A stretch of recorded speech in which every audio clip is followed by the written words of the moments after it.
Wayfinder is an upcoming character-based online RPG developed by Airship Syndicate, the same team behind Darksiders Genesis and, more recently, Ruined King of the League of Legends IP. While Wayfinder has been generating a lot of interest in the MMO community lately, I personally hadn't paid all that much attention to it until recently due to its lack of traditional MMO elements and the fact that it's a hero-based game. So instead of creating your own character and picking a class, you choose from a selection of pre-made heroes, which, in my opinion, kinda feels a little bit antithetical to the MMORPG genre. But after a former WildStar developer proclaimed it the second coming of the greatest MMO of all time, I decided to put my personal bias to one side and see what the game was really about. Or more specifically, try to figure out what caused the comparisons to WildStar, a personal favorite of mine.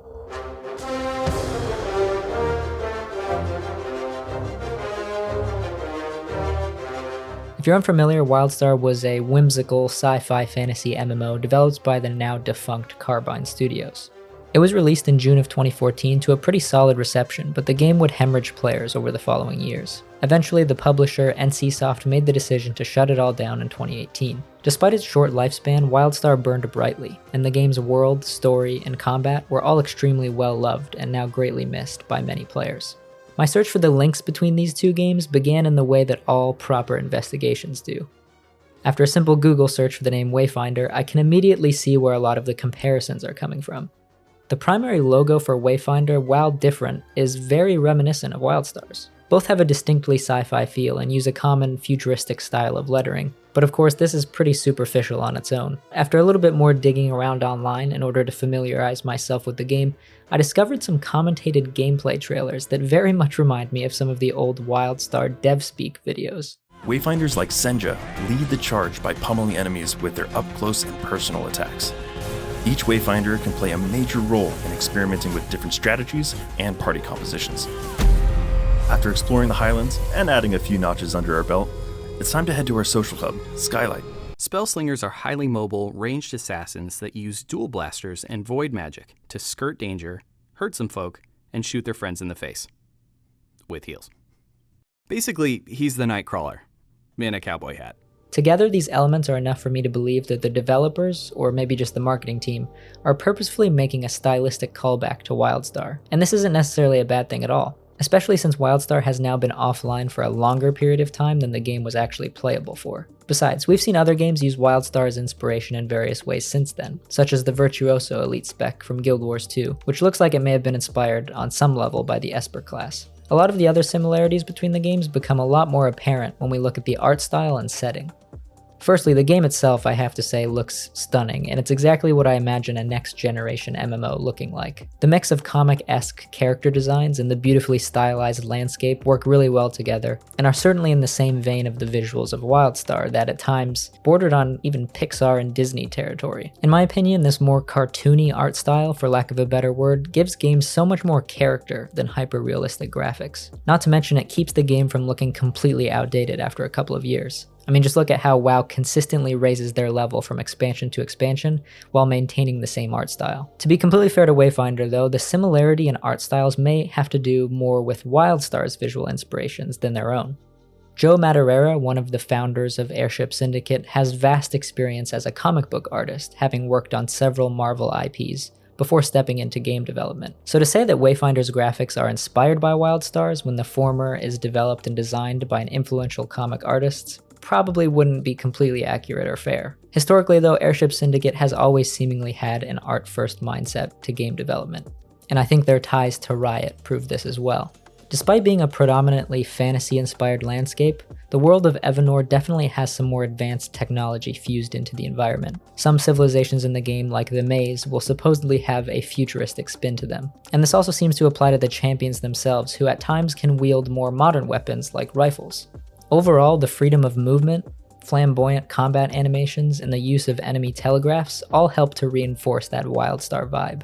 Airship Syndicate are working with Digital Extremes, the creators of Warframe, as their publisher for Wayfinder. Whether this is coincidence or by design, they both seem to share a similar design philosophy. Wayfinder, like Warframe, will feature a persistent overworld where players can interact, explore, and participate in events together. This overworld also includes a main hub city as well as other social spaces for players to enjoy. But the real bread and butter of Wayfinder are the randomly generated dungeons. These dungeons will host parties of up to 3 players and are built using randomly assorted but hand-designed tiles to ensure a fresh experience on every run. Additionally, players will have the ability to augment a dungeon in order to dictate the types of enemies you might encounter and the loot that might drop. It's also rumored that some of the big bosses in these dungeons will drop completely unique weapons, so these augmentations might be a really important part of gearing up your hero.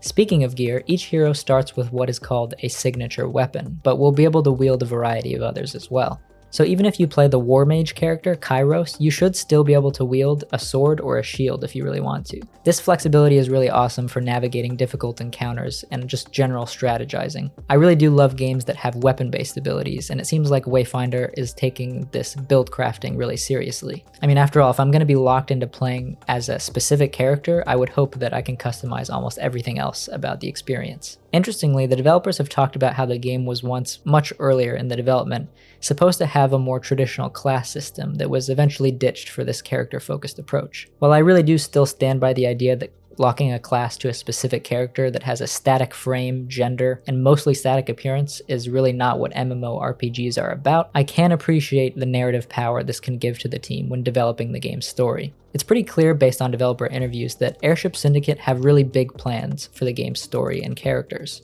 Outside of the game, they've released animated shorts that give each hero additional backstory in the style of Overwatch. This dedication to the hero system does mean that many locations and events will be relevant to a character's particular backstory, sometimes even triggering unique dialogue or memories. These cool little story tie-ins might help soften the blow of not having a completely one-of-a-kind character. But I mean, the developers have said that each player should be able to customize their gear and outfits enough to make everyone look visually unique when the game finally opens up to the public. So I guess I'll just have to wait and see how this all plays out once the world is actually filled with players. Wayfinder is currently only in its closed beta phase, so many aspects of the game are still largely unknown. For example, the details of the game's story have remained pretty sparse, but Airship Syndicate have suggested the game will have some sort of player housing, specially designed to be another expression of character building and customization. And that's pretty convenient, because my goodness, WildStar had some of the best player housing in the history of the genre. Here's to hoping that that's an area that they borrow heavily from. So after taking a little bit of time to learn more about Wayfinder, I think I can say that, for me at least, Wayfinder isn't really a spiritual successor or sibling to WildStar. Wayfinder is much more like a second cousin.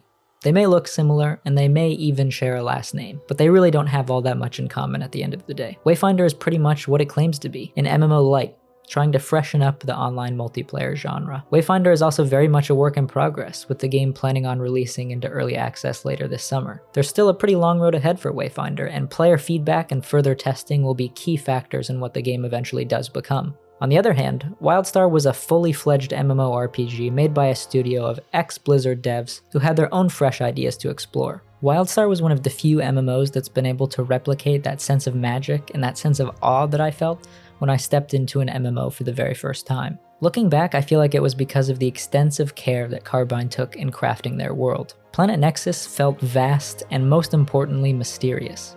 It was Treasure Planet meets World of Warcraft, and I loved it. If Wayfinder can create a world with a similar depth and personality to partner their gameplay and systems, then I'm sure the game will go on to do really well. But I also don't think it's a coincidence that WildStar and dead MMOs are being replaced by much more modern, bite-sized experiences that encourage players to hop in and out of their worlds as they please. Maybe MMOs as we used to know them really are just a dying breed. Either way though, I'm looking forward to seeing how Wayfinder continues to develop, and I will definitely be there when the game launches. I really don't like wishing failure on any game that calls itself an MMO, even if it's slightly non-traditional. While I am now genuinely invested in the future of Wayfinder, the understandable comparisons and foggy similarities it has with WildStar make me sad more than anything else. Because despite the issues that WildStar did have, there really hasn't been anything like it since.